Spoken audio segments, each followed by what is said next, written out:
What's going on, my little piglets? It's your BFF Pork Chop here, and I'm coming at you with another update with Pork Chop. Sorry once again for not posting anything on Saturday.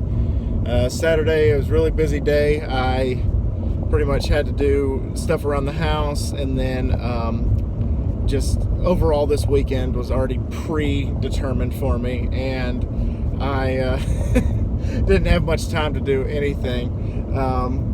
But I had a good weekend. Had a very interesting weekend. More on that later, and by later I mean probably in the next day or two. However, this weekend we cleaned up around the house. We did dishes, we did laundry, we all that interesting fun stuff that you guys are so interested in. And on top of that, yesterday we went to the park. We took the dogs to the park and took them for a walk. And they were both just exhausted by the time that the day was over, as was I, because I didn't take a nap on Sunday.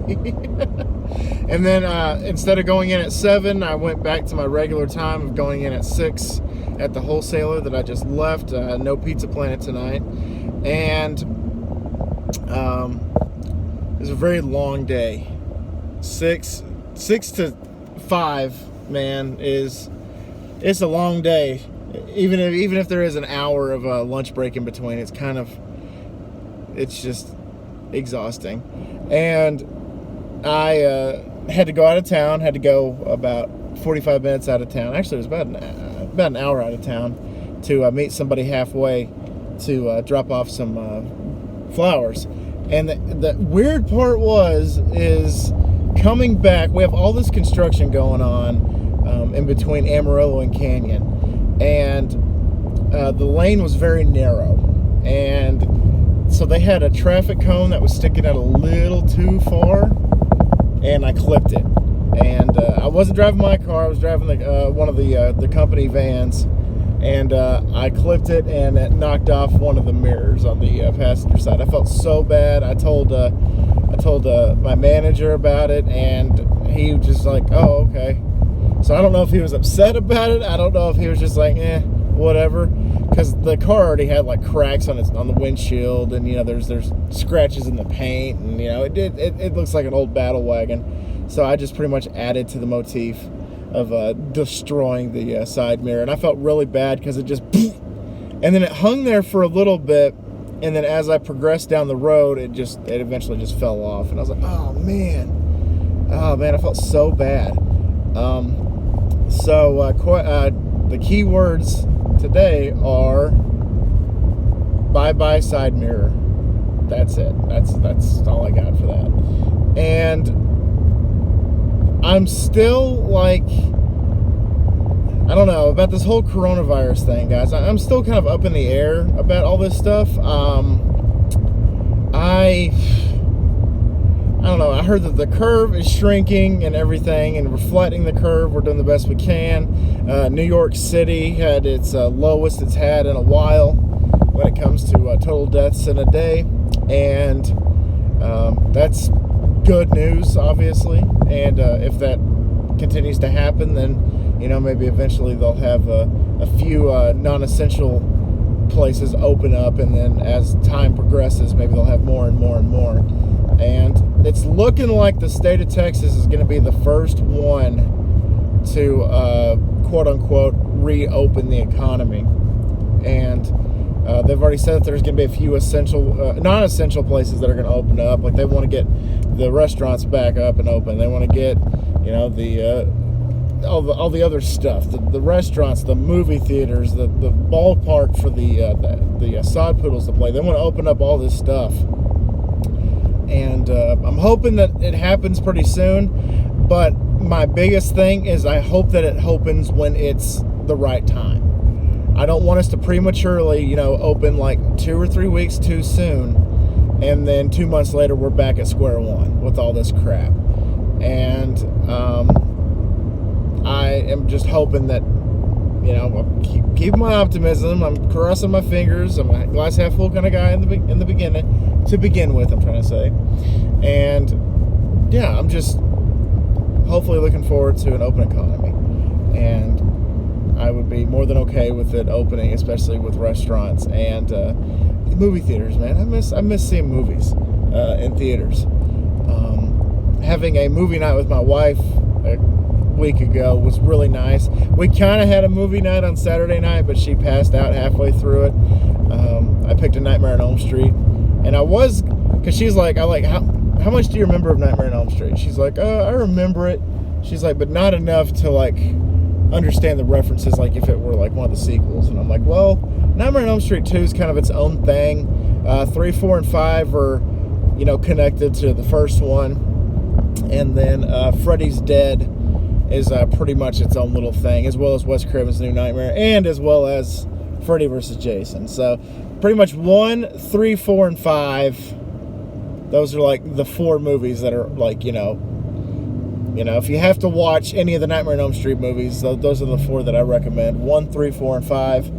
I do like 2. I do like Freddy's Dead for the most part. I like Wes Craven's New Nightmare, and of course Freddy vs. Jason was epic at the time, and it still kind of is. Once in a while I'll watch it, and it's good. I love it a lot. And so there's that. So question number 1, could you survive against Freddy Krueger in the dream world? There's question number 1 for you. Question number 2 is, this is something that's more personal, but I kind of want to know is, why is the weather in Amarillo so inconsistent? Why is it so inconsistent? Because apparently it's like 76 degrees today, and then tomorrow it's supposed to be kind of rainy, is what I heard. So I don't know if that's going to be like a legit thing, but I heard that it's going to be like rainy, and there's going to be like thunderstorms and scattered showers all across Amarillo tomorrow. Yesterday it was really nice. Today it's really nice. So I guess we got 2 nice days in a row. And then the day before that it was really actually kind of cold. Friday was a little cold, not too bad. And then Thursday was really cold. And it's just, consistency is something that Amarillo weather does not have. So why is Amarillo's weather so inconsistent? What is your thought? What is your opinion? My thing is because we border not only New Mexico, but we border Colorado.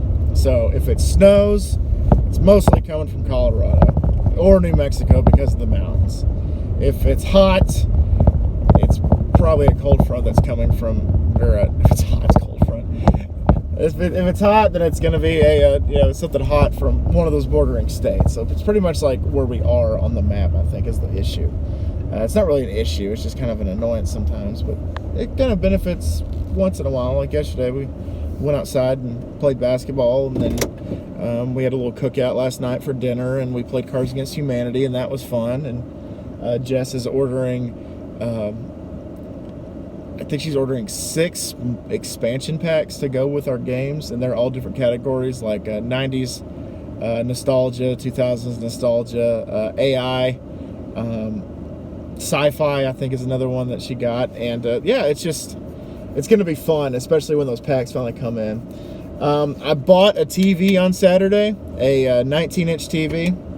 I was just going through Facebook, buy, sell, trade, or the marketplace on Facebook, and I saw this chick had posted a 19-inch TV for $25, and I was like, oh, is it broken? Is it for parts only? What's up? And I read the description, and it was like, TV and cables work great. Was it front porch pickup only? And I'll take Venmo or cash. So I messaged her, and I was like, is the TV still available? And she said, yeah, it's still available. I'm like, oh, cool. I'm down. I just have one question. Does it have a remote? And she's like, no, it doesn't have a remote. I'm like, oh, that sucks. So, but I got that, and I also bought a AC cable for my PlayStation 4, and I already have an HDMI cable. I'm going to set up a little corner in our bedroom because the TV that I currently play on is on top of like this 5-tier bookshelf.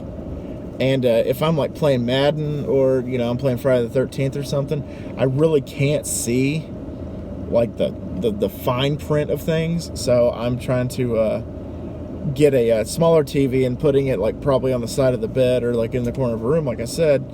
And seeing it better on a 19-inch versus I think mine's like a 32-inch TV. That's all the way across the room, and it's up on like a 5-tier bookshelf. I'm just like, when I lay down, if I'm laying down and playing games, I kind of got to do this when I'm playing.